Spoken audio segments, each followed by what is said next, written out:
I guess there's no clean way to start this, so I'll just say it. I haven't talked about my partner's disappearance in months, and honestly, I wasn't planning to. I'm not the type to trauma dump on strangers, but YouTube comments are cheaper than therapy, so here we are. And before anyone asks, yes, I know how insane all of this is going to sound. I know because I lived it, and even I don't fully believe it. But I need you to hear something. A final audio clip. One I never released. One the Forest Service told me to delete immediately for my own safety. Which is exactly the kind of thing you tell someone if you want to guarantee they don't delete it. This is the clip from our last night on duty, the last time I heard my partner's voice. And if I go missing after posting this, well, you'll know why. I've tried to stay quiet. I really have. Mostly because something or someone has made it painfully clear that I should. Little things at first. Fake emails from supervisors who don't exist. Phone calls where nobody speaks, but I can hear breathing. My cabin door left open when I swear I locked it. Then bigger things. Like the night I woke up to someone standing at the edge of my bed, staring down at me in the dark. I blinked and they were gone.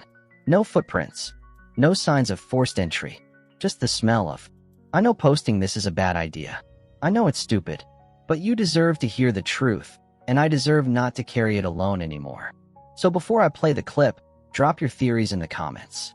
If I disappear, those might be the only record of what happened, the only thread anyone can pull if this story gets buried. This is the last transmission, and it shouldn't be possible. According to the official report, the radio malfunctioned before the incident. According to the same report, we were both accounted for until morning. Both. I've read that line so many times it feels like a threat. All of this probably sounds like the kind of overdramatic intro people use to juice watch time, but I swear to you, my job used to be normal. Peaceful even. Watching for smoke, logging weather patterns, drinking terrible instant coffee while the whole forest breathed quietly beneath me. That's how it used to be. Before the night, everything changed. I didn't realize then how quickly normal could unravel into nightmare. Most people picture fire lookout duty as some kind of rugged, solitary exile, but honestly, it wasn't bad. Before everything collapsed, it almost felt like cheating the system. We got paid to sit in a tower above the tree line, drink terrible coffee, and argue about which clouds looked the most judgmental. Peaceful days, predictable nights, exactly the kind of quiet I used to wish for.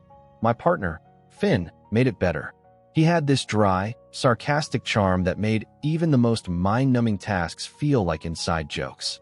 You'd have liked him, I think. Everyone did. He had this reliable warmth about him, the sort of guy who'd grumble nonstop while helping you anyway. When things got dull, he'd narrate our lives like we were in some low-budget nature documentary. And here we observe the majestic idiot in its natural habitat, burning the oatmeal again. I'd throw a pen at his head, he'd laugh, and somehow the hours slipped by softer because of it. Most mornings started the same. One of us would climb the tower ladder still half asleep, a mug of instant coffee sloshing dangerously close to the rim. The other would be pretending to take weather logs seriously, even though we both knew the computers did most of the work now. We checked wind speeds, noted dry patches, scanned for smoke.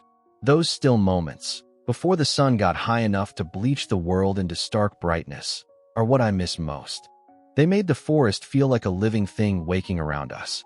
Meals were nothing special, but somehow they always turned into long conversations about everything except work. Finn would complain about the canned chili. I'd remind him he refused to learn actual cooking, and he'd counter with, "Why improve perfection?" He claimed the sodium kept him crispy. I told him he'd die at 30. It felt like friendship suspended above the world, untouched by anything sharp or real. The radio chatter was part of the rhythm too. Quick check-ins from other towers, updates on controlled burns, the occasional bored ranger trying to sound official. Our tower had its own flavor of static, a soft, constant hiss like the forest exhaling. Sometimes it warped a little when storms rolled in, but nothing unusual. Or so I thought. The first strange thing happened maybe 3 weeks before he vanished. Finn called me over to the scope, squinting toward Ridge 9. "Look at that," he said, pointing. On the far slope, faint pinpricks of white light blinked against the dark trees. Too steady to be fireflies, too erratic to be hikers with flashlights. I shrugged and told him it was probably some campers messing around. He hummed, but didn't look convinced. He mentioned it again the next day, quieter this time. Lights were there again last night. Same place. I laughed it off. Maybe the trees are trying to signal you. Congratulations, you're chosen. He smirked, but it didn't reach his eyes. Then there was the radio static. Subtle at first, just a thin distortion crawling underneath normal transmissions. I joked that the tower was haunted by a chain-smoking raccoon spirit. Finn didn't laugh. On a slow afternoon, he started adjusting the tuning dial back and forth, frowning. It almost sounds like voices, he muttered. I leaned in, but all I heard was that warped crackle. I told him he'd been inhaling too much chili steam. We weren't strangers to weird stories, of course. We weren't strangers to weird stories, of course. Every veteran ranger had at least one. Strange shapes between the trees. Eerie humming at night. Echoes that didn't sound like echoes. I figured they were just trying to freak out the rookies. Finn pretended not to care, but every time someone mentioned Ridge 9, I'd catch him glancing over his shoulder like the trees were listening. For all that, things still felt safe. Predictable. The kind of job where strange lights were just campfire gossip and distorted static was probably old equipment begging for retirement. Only, Finn kept circling back to it. He'd chew his lip, thoughtful, then brush it off like he didn't mean to bring it up. Probably nothing, he'd say. Just weird. I should have asked more questions. I should have pushed past his shrugging and sarcasm. But we were comfortable. And comfort breeds blind spots. There was one afternoon, sun low, air thick with that warm wooden smell, when he leaned on the railing beside me and said, almost casually, "If anything ever happened out here, do you think anyone would believe us?" I laughed, thinking he was teasing like usual. He didn't laugh back. He just stared at Ridge 9, jaw tight. He mentioned something strange there, something he didn't fully explain. I treated it like a joke. I wish I hadn't. Because everything before that day felt like the calm part of a movie you don't realize is a warning until the rewatch. The softness before the fracture. And then came the night he saw something moving out there. Finn was the first to notice it. Figures he would be. His eyes were weirdly sharp, the kind of sharp that made you feel like he could spot your guilt before you even did something wrong. It was close to sundown, the sky going that deep, bruised purple that always makes the forest look older. I was logging wind speed when he froze by the observation window, leaning forward just slightly, like something invisible had hooked the front of his shirt. "Hey," he said quietly. "Do you see that? On Ridge 9. I stepped beside him and followed his finger toward the slope. The ridge was abandoned. No trails, no campsites, no lookout posts anymore. Forest Service marked it as off-limits years ago after a landslide chewed half of it away. Nothing should have been moving there. At first I thought he was imagining it. The trees were dense, the distance too far for detail. But then I saw it. A silhouette, standing perfectly still between two pines, like it had grown there. "You're kidding," I muttered. "Probably a deer. A tall deer. Deer don't look like that," Finn said. No sarcasm, no teasing, just a tight, low voice. We watched it for a long moment, longer than we should have. The figure didn't sway or shift its weight. It didn't blend into the trees like an animal. It was just standing. Too straight. Too human. Finn grabbed the radio, flicking it on with a practiced motion. "Tower 3 to base," he said.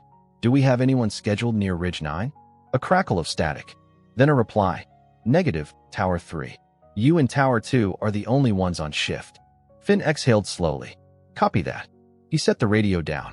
Then, because this was who he was, he forced a grin. "Great. Love that for us." But the grin didn't reach his eyes. We didn't talk for a minute. Just watched. The ridge got darker, swallowed by shadow. The silhouette seemed to sink deeper into it, like the forest was pulling it in. And then it moved. Not like a person. Not even close. It shifted 1 foot forward in this slow, deliberate motion, like someone pressing play on a video at half speed, and then it blurred, a sudden lunge that covered several yards in the blink of an eye. I jerked back. Finn stiffened beside me. "Did you?" he started. "Yep," I said. "Saw it. Not a deer." He lifted the binoculars, hands shaking just enough for me to notice. "What the hell?" He didn't finish the sentence. There was a silence that stretched a little too long, a little too thin. Finn kept watching the ridge, jaw clenched. I reached for the radio again, suddenly craving another voice, any voice. But the moment I touched it, the static shifted. A whisper of distortion leaked through the speaker. Not a voice. Not yet, but a shape of one. Like breath dragging through a metal grate. Finn tried to lighten the mood. Okay, so cool. Forrest cryptid. We finally made the big leagues. But his tone didn't land the way it usually did. It sounded forced, hollow at the edges. A moment later, he muttered, half to himself, "What are you?" And then I heard it. A faint echo, delayed, distorted, repeating him, "What are you?" The words were stretched thin, like they'd been dragged across sandpaper. I froze. My brain did this weird thing where it refused to process what I'd heard, because if I acknowledged it, then the world had rules I didn't know about. Finn didn't seem to hear it. He kept staring through the binoculars, squinting into the dark. I didn't tell him what I heard. I regret that. We stood there until the ridge swallowed whatever the hell that silhouette was. Until the trees looked normal again. Until Finn lowered the binoculars and rubbed the bridge of his nose like he suddenly had a migraine. "I'm gonna check it out," he said finally. My stomach dropped. "What?" "No, we should report."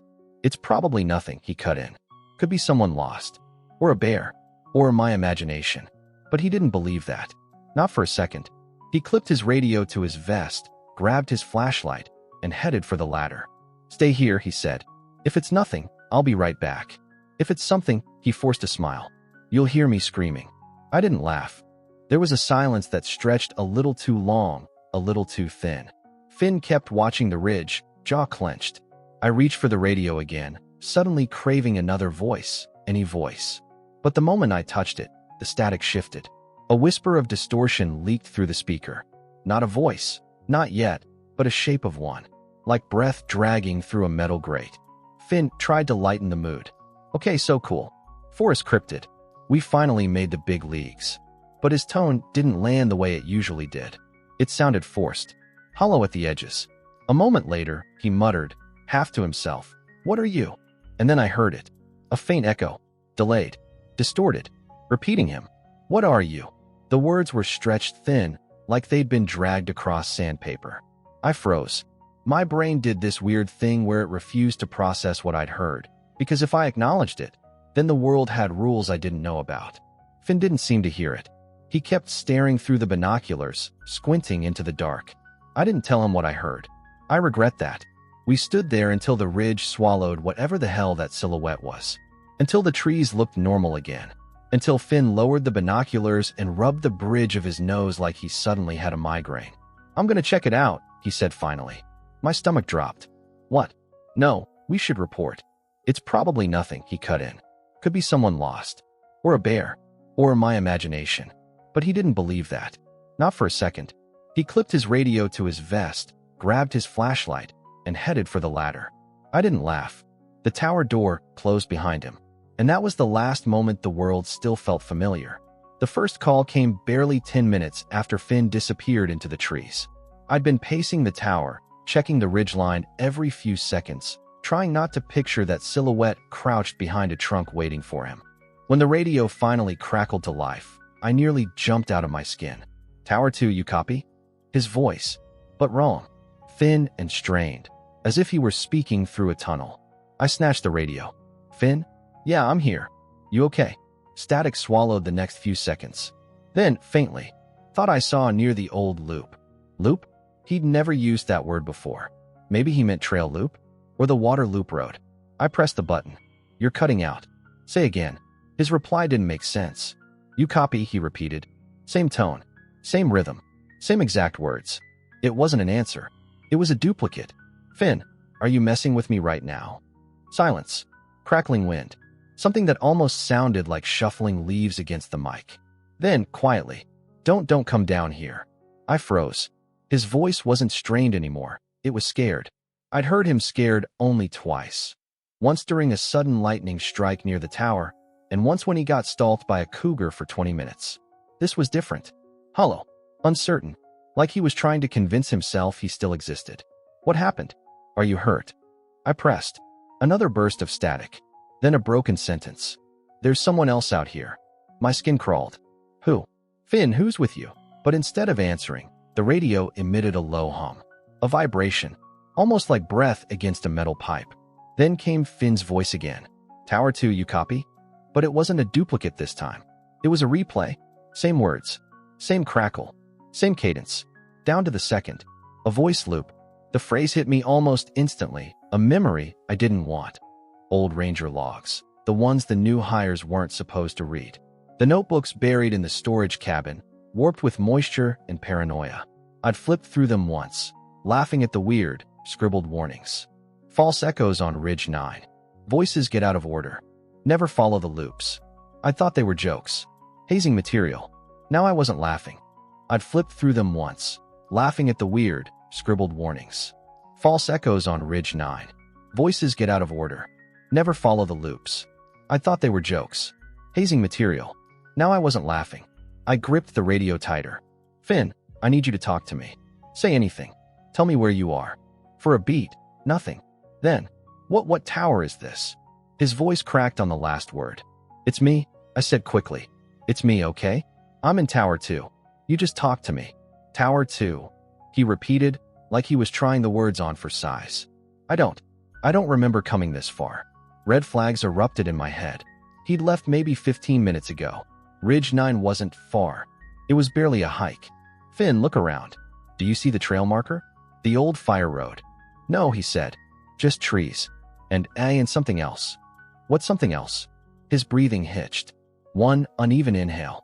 Two shaky exhales. There's a man, he whispered. My whole body went cold. Where? Straight static for 5 full seconds. Then, standing between the pines, the exact spot where we'd seen the silhouette.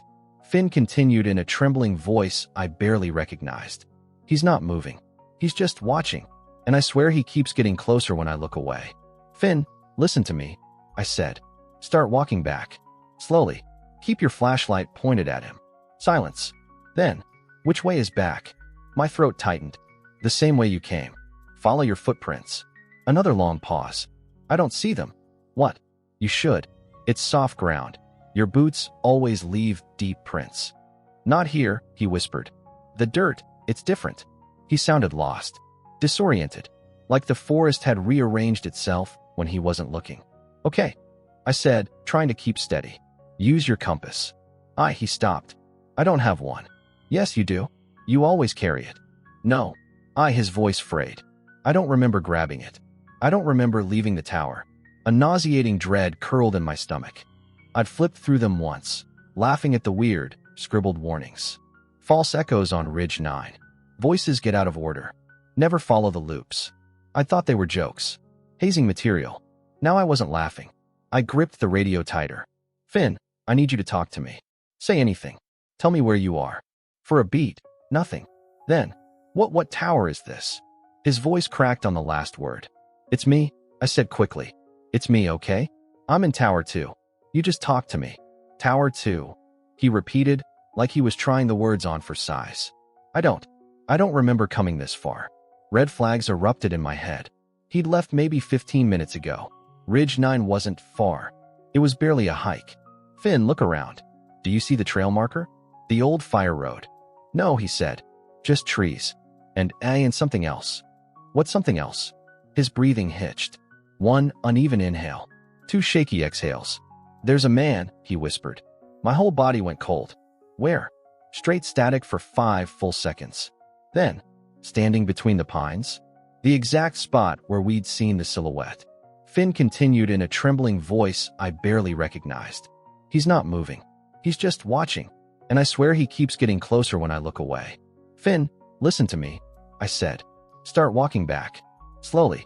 Keep your flashlight pointed at him. Silence. Then, which way is back? My throat tightened. The same way you came. Follow your footprints. Another long pause. I don't see them. What? You should. It's soft ground. Your boots always leave deep prints. Not here, he whispered. The dirt, it's different. He sounded lost. Disoriented. Like the forest had rearranged itself when he wasn't looking. Okay, I said, trying to keep steady. Use your compass. Yes, you do. You always carry it. No. His voice frayed. I don't remember grabbing it. I don't remember leaving the tower. A nauseating dread curled in my stomach. This wasn't just fear. Something was interfering with him. His memory, his sense of direction, his voice. Stay where you are. I'm coming to get you, I said. Immediately he snapped. No. Stay in the tower. Don't come looking for me. His fear was a living thing now. Thick. Close. Finn, I'm not leaving you out there. Static exploded through the speaker. Through the distortion came a voice. His voice, but deeper, warped, dragged across gravel. Stay where you are. It wasn't him speaking. It was the forest repeating him. Before I could respond, a sudden shriek tore through the radio. Sharp, raw, human. Finn's scream. Then, silence. Total, suffocating silence. And he didn't answer again. I lasted maybe 30 seconds after the scream. 30 seconds of frozen disbelief, of waiting for the radio to crackle again, for Finn to say anything. Anything. That would make this feel like a misunderstanding or a glitch or one of his terrible pranks. But the silence stretched, thick and unmoving, until it felt like the tower itself was holding its breath. Then I was moving. I didn't remember grabbing my jacket or my boots or the spare flashlight, but they were suddenly in my hands. The ladder rungs thudded under my weight as I climbed down, each step echoing far too loudly in the dark. By the time my boots hit the ground, the forest had gone deathly quiet. No wind, no insects, no rustling leaves. Like the whole damn place was listening. The cold hit me first. A sharp, needling chill that felt wrong for the time of year. Autumn evenings could get brisk, sure, but this was different. This cold had teeth. I switched on my flashlight. The beam cut a narrow path through the darkness, catching on branches and fog. My breath puffed out in faint clouds. Every step I took crunched through dead leaves and pine needles, the sound startling in the quiet. Finn, I called, my voice cracking against the trees. If you can hear me, answer. Nothing. Just the crunch of my own footsteps. Nothing. Just the crunch of my own footsteps. The forest felt smaller somehow, like the darkness was pushing in around me. I took the trail he'd left on, although trail was generous. It was more of a suggestion of a path, half overgrown, barely maintained. I followed it carefully, scanning for movement, for any sign of him. Anything at all. After a few minutes, my flashlight beam caught something on the ground. I nearly stepped on it. His flashlight, lying there in the dirt like he'd dropped it mid-stride.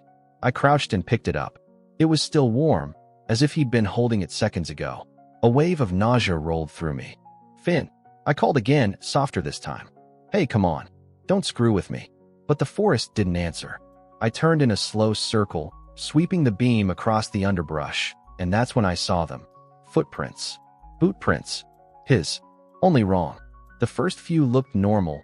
Deep impressions, the tread matching Finn's standard-issue boots. But as I followed them, my stomach twisted. Some of the prints were angled strangely. Some were too close together. And some, God, I remember my skin crawling, were facing the wrong direction. He had been walking forward, but the prints were facing back toward the tower, as if he'd walked away without turning, as if something else had placed the prints backward. I swallowed hard, kneeling to look closer. The dirt around them seemed disturbed, not trampled or scuffed, but smoothed, like someone had erased and redrawn parts of the ground. And then I realized something else. Some of the prints overlapped mine, but I hadn't been here yet. Nope, I whispered, backing up. Nope, nope, nope. That's when I heard it. Hey, Finn's voice, sharp, familiar, unmistakably him, coming from somewhere ahead. My heart leapt. Finn, keep talking. I'm here, he shouted. Where are you? I bolted forward, leaves snapping under my feet. I'm here, he shouted. Where are you? I bolted forward, leaves snapping under my feet. The voice sounded close, just beyond the next cluster of trees. My flashlight jittered with every step. But then, here, where are you? The same words, the same tone, but from behind me. I skidded to a stop, breath catching in my throat. Finn, my voice shook. Finn, which where? In here, he said again. But the direction was wrong. Now left, now right, now impossibly far away. It wasn't one voice. It was multiple, all of them Finn, all slightly off, like echoes fighting each other. If anyone knows what kind of creature can do that, I whispered to myself, tell me. Seriously, because I sure as hell don't. The worst part wasn't the voices. It was the gaps between them, the long, unnatural silences where the forest seemed to lean in around me, waiting. Expectant. I pressed the radio button, forcing my voice steady. Finn, if that's actually you, say something only you would say. A beat of silence. Then, you owe me $20 for eating my leftovers. I let out a shaky breath, almost laughing. That was him. That was definitely him. The bastard had been holding that over me for weeks. I sprinted toward the voice, toward the Finn who sounded real, branches whipping my arms. The ground dipped suddenly as the trees thinned, the air growing colder still. But right before the clearing, his voice came again. Only different. Closer. Too close. Right beside me. You owe me $20. The exact same line. Same cadence. Same breathiness. Like it had been replayed. I spun, flashlight slicing the darkness, pulse hammering. Nothing. No movement. No Finn. The forest was mocking me. Fine. I shouted into the trees, my fear twisting into anger. You want me to follow? I'm already here. A distant voice, this one softer, drifted from farther up the ridge. This way. It didn't sound like a loop. It didn't sound duplicated. It sounded tired. Hurt. That was enough. I pushed up the slope, feeling the cold deepen until my fingers were numb around the flashlight. The trees grew taller, darker, like they were leaning inward. And then, through the fog, I saw a familiar break in the tree line. Ridge 9. My stomach dropped. This was where we'd first seen the silhouette. The place no one was supposed to go. But Finn's voice called again, faint, cracking. Help. I swallowed the dread clawing up my throat. Okay, I whispered. I'm coming. And I stepped onto the ridge. Ridge 9 felt wrong the second my boots touched the ground. The air shifted, denser, heavier, almost humid despite the cold. My breath fogged in front of me in slow, drifting curls. Every tree seemed taller here, stretching up like skeletal towers, their branches knitting together to block out the sky. It felt less like I was entering a clearing and more like I was walking into a throat. Finn, I called softly. For a long moment, nothing answered. Then, from somewhere ahead, I heard a single word. Here. I moved slowly, sweeping my flashlight across the ridge. The beam landed on a shape between two pines, a silhouette standing perfectly still. My stomach dropped. It wasn't the same shape we'd seen earlier, but it wasn't not the same either. Finn, I whispered again, because hope makes fools out of all of us. The figure stepped forward. The flashlight trembled in my hand. It was Finn, but wrong. Too tall, by at least a few inches. His shoulders were at the right height, but the neck was elongated, stretching unnaturally before connecting to a head tilted at a sharp, uncomfortable angle, like it had been twisted and never set right again. His arms hung slightly too long. His stance was off balance, like he was trying to remember how legs worked. Hey, he said, but the hey didn't line up with his mouth. The sound came a fraction of a second after his lips moved, like an audio track lagging behind a broken video feed. I stopped breathing. Finn, I croaked out. Is that you? He took another step forward, jerky and uneven. It's me, he said. Except now the voice came too early, half a second before the mouth moved. The timing was shifting with every word. You were calling me. I forced the words out slowly. Where did you go? He didn't answer right away. Instead, he inhaled sharply, a rattling breath that scraped like sandpaper. Then he said, Do you remember the motel in Crescent Valley? My heart lurched painfully. That was a private memory, one no one else knew. A stupid moment from months ago, when he'd locked us out of the room and I had to climb through the bathroom window while he cheered me on from the parking lot. Yeah, I whispered. You were scared, it said. That's not. I swallowed. I wasn't scared. I was annoyed. It tilted its head further, the bones cracking audibly. You were scared. But you? I shook my head, stepping back. You weren't even near the window. How did you know what I looked like from the inside? The thing didn't blink. Then, softly, it said, I saw you. My pulse thudded in my ears. Finn didn't. It didn't correct me. It didn't need to. I stepped back again. Its voice softened. I can help you find him. My breath hitched. What?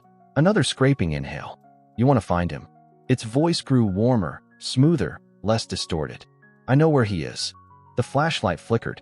I tightened my grip on it. Where? I asked before I could stop myself. It smiled. Or tried to.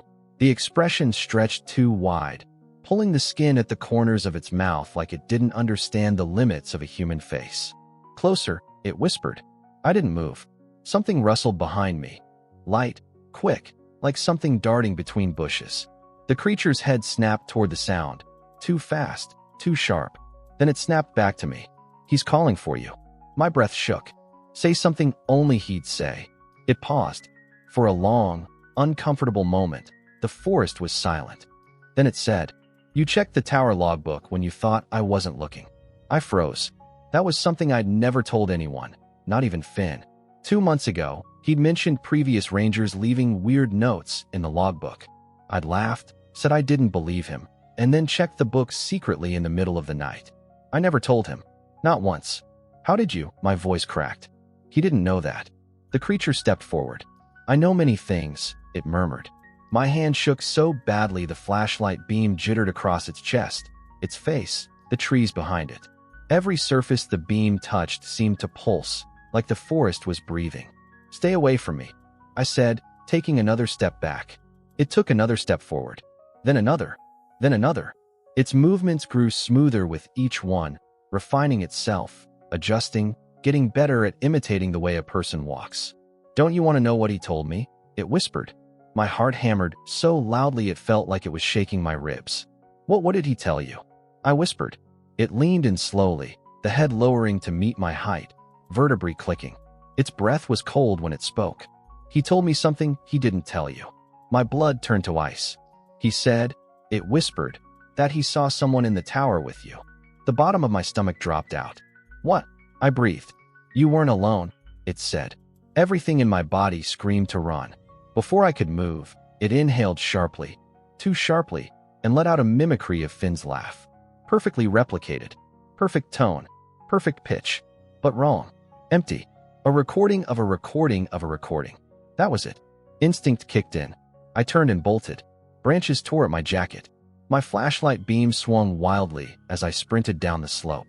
Behind me, I heard something crash through the brush. Too fast, too heavy, too chaotic to be human. I didn't look back. I couldn't. The trees blurred. My lungs burned. The cold bit at my skin like needles. Somewhere in the madness, I heard it call out. Now in my partner's voice. Now in mine. Now in something else entirely. "Come back." "No. I can show you." "No. You want him." "Shut up." The tower finally came into view through the trees, its silhouette rising like salvation. And I ran for it like my life depended on it. Because it did. By the time the tower came into view through the trees, my lungs felt like they were lined with ice. I expected darkness, silence, maybe some pathetic sense of safety waiting for me. But the second I broke past the last line of pines, I froze. The lights were on. I hadn't left them on. Every window of the lookout glowed a soft, warm yellow, the kind you only get from those old government-issued bulbs that hummed like dying insects. Except, I didn't hear the hum. No electricity buzz. No generator thrum. Just light, burning unnaturally steady, as if it didn't come from anything human-made at all. My first instinct was denial. Maybe I forgot. Maybe I was distracted. But trauma has a funny way of sharpening specific memories, and I knew I'd flicked every switch off before chasing the voice. Then something moved inside. Just one shape. Just a shadow passing across the highest window. Slow. Heavy. A kind of confident drift, like whatever was in there knew I was watching. I swallowed hard and whispered to myself, "No. Nope. No, we're not doing this." Because apparently, even while potentially being hunted by a forest cryptid, my coping mechanism is sarcasm. I pressed myself against a tree trunk, trying to stay in the dark. My hands were shaking too hard to stay quiet, and the forest seemed to notice. Everything around me had gone still. No wind, no insects, no nighttime forest hum.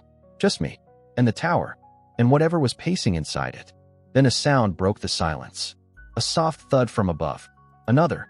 Then the groan of the top floor's wooden boards shifting under weight. Someone was walking around up there. No, something was. I took a single step back. Just one. And that was apparently enough to trigger the universe's worst call-and response performance, because the tower suddenly echoed with a voice I recognized in the worst way possible. "Hey, you made it back?" My partner's voice. Except it wasn't right. The words came out smoothed over, like they'd been run through a cheap voice filter and stretched until the pitch cracked.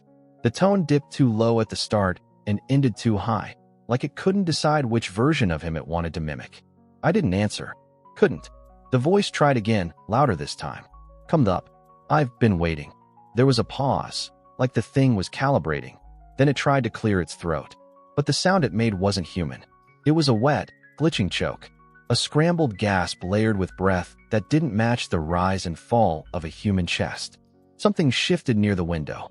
Slowly, almost curiously, a figure leaned out of the lookout's top level. I saw the silhouette first. A head, shoulders, an arm braced against the railing. And then more. The neck extended too far, bending slightly, as if it was trying to peer down at me without moving the rest of its body. Its head cocked at an angle that made my stomach twist. Not broken, but unpracticed, like a puppeteer figuring out how joints work for the first time. Its face was mostly shadowed, but the outline, it was him. Or close enough to trigger every instinct screaming that it wasn't. Then it spoke again. Except this time, it said my name. Perfectly. Then again, slightly wrong. Then again, glitched, fragmented, overlapping versions of his voice that didn't sync up. The cadence was off, like it was running through recordings, trying them on like outfits. I pressed myself lower against the ground beneath the tower, out of sight, heart hammering so hard I could hear it in my ears. My breath puffed out wide in front of me, catching the faintest bit of tower light. It must have seen that, because the thing shifted. The entire structure groaned as its weight pressed against the railing, leaning farther than a human body could without falling. The wood creaked like it was about to snap. Then it scanned. That's the only word for it.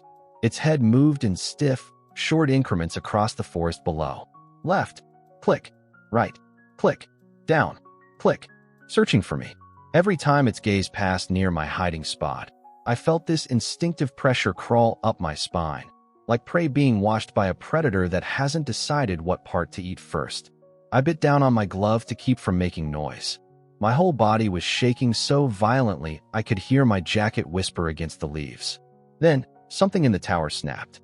A board cracked sharply, echoing through the trees. The silhouette jerked back inside with a speed that didn't match how slow it had moved seconds before. And then, nothing. No footsteps. No voice. No breathing. Just silence so thick it made my ears ring. I didn't wait. I didn't think. I ran, legs numb, lungs burning, branches tearing at my clothes, until the tower's glow vanished behind me and the forest swallowed the path whole. I didn't stop until my body forced me to, until my knees buckled, until the cold dirt hit my face. And even then, the only thing I could think was, it knows I came back. By the time the sun came up, I'd made it back to the ranger station, mud-soaked, shaking, and barely able to speak. They didn't even let me finish before they exchanged a look I'd never seen before. Not shock, not concern, recognition. Within an hour, the Forest Service filed the paperwork. My partner was officially labeled as missing due to a fall, presumed fatal. No search teams, no helicopters, no dogs, just a single sheet of paper and a shrug, like they'd already written the ending before the story began. I argued, of course I did. I told them about the radio distortions, the footprints, the voice in the trees that wasn't a voice. They nodded politely the way adults nod at a kid describing a monster under the bed. Then they handed me a printed copy of the final radio logs. Except they weren't final. They were edited. Whole segments gone. Repeated lines replaced with static. His last fragments of fear smoothed into bland, professional sentences he never said. I asked where the originals were. They told me no such recordings existed, which was interesting because I'd heard them. Later that afternoon, while I was sitting outside the station in a daze, a veteran ranger, someone who'd been at the tower for 30 years, walked past me. He paused, looked around like he was checking for witnesses, then sat beside me on the steps. He didn't ask how I was, didn't offer sympathy. He just said quietly, "You're lucky you didn't answer it twice." I stared at him. Answer what? He didn't meet my eyes. Whatever calls your name on Ridge 9, they only need you to respond twice. First time is invitation. Second time is permission. My stomach dropped. He went on, voice barely above a whisper. You didn't hear this from me, but Ridge 9 wasn't always closed off. Years back, the government had a research site up there. Some kind of acoustic facility, studying auditory anomalies. Anomalies. I repeated. That's the polite word for it.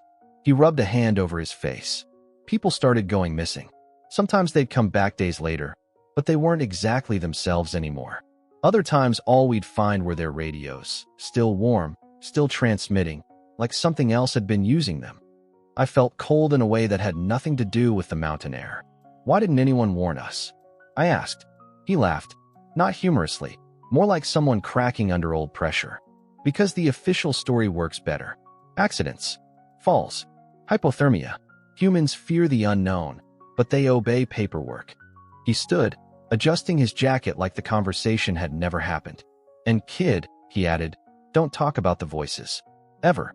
He walked away before I could reply. Which, of course, only made me want to talk even more. Because if there's one thing I learned out there, one thing I can't ignore, it's this. They can erase files. They can rewrite reports. They can bury the truth under a stack of stamped forms. But they can't stop me from sharing what I kept hidden. What they didn't know I saved. The one unedited recording they told me to delete. I've gone back and forth about whether I should play this. Part of me knows it's reckless. The other part, the part that still wakes up at 3 a.m. hearing footsteps that aren't there, knows I don't have a choice. This is the real final transmission. No edits. No static inserted to protect operational integrity. Just the truth they tried to bury. I press play. At first, it's only breathing. Fast, shallow, terrified breathing. Then my partner's voice, barely above a whisper. Don't respond. Just listen. It's wearing my voice. A pause. Leaves crunching under something heavy. It's close. I can hear it behind me. I don't know how long I can. The recording glitches. Not digital distortion, something organic. Like a throat learning how to swallow a word. My partner speaks again, but quieter this time. Resigned in a way that makes my chest tighten even now. I'm sorry. More soft static. Then another voice joins in. And despite everything I've seen, this part still breaks me. It starts as an imitation, almost perfect. His pitch, his tone, the way he dragged certain syllables when he was scared. But the timing is wrong. Too delayed. Too thoughtful. Then it speaks fully. Don't come looking. The words scrape like they're being pushed through a mouth that wasn't made to form human sounds. It repeats the sentence, closer to the recorder this time. Don't come looking. Then something else. Something I've never been able to forget. My name. In his voice. But stretched. Warped. Hungry. The recording ends with a long exhale that doesn't belong to any living person. I stop the file. That's it. That's all there ever was. And all there ever will be. They never found his body. No debris. No scraps of clothing. Not even a cold trail. Ridge 9 is closed indefinitely now. New signs. New warnings. None of them mention what's actually out there. And me? I moved. Changed states. Changed everything. I wanted to believe distance mattered. That if I ran far enough, I could outrun sound itself. But some nights, when the house is quiet and the wind stops, I hear a voice outside my window. Not calling for help. Not calling like someone lost in the dark. It calls only my name. Slow. Imperfect. Practicing. I don't care what the Forest Service says. I don't care what the reports claim. That thing didn't just take him. It followed me home.